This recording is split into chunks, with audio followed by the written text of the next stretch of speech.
Hey guys, in this video, I will show you how to withdraw money from BingX to bank account. Alright, let's begin.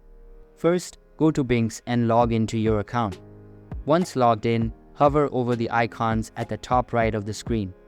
Look for the Assets section where you should see options for deposit or withdrawal. Click on Withdrawal. You'll be redirected to a new page. Click on the Fiat Withdrawal button. On the next page, you'll need to fill out some information. Choose the fiat currency you want to withdraw and select your withdrawal method. The available methods will depend on the fiat currency you've chosen. Indicate how much you want to withdraw and select your preferred method. Fill in all necessary information and make sure to agree to the terms and conditions and privacy policy.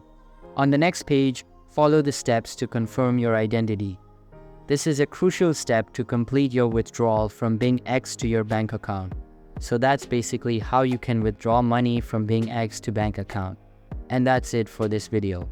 If you find this helpful, consider subscribing and giving this a big thumbs up. Thanks.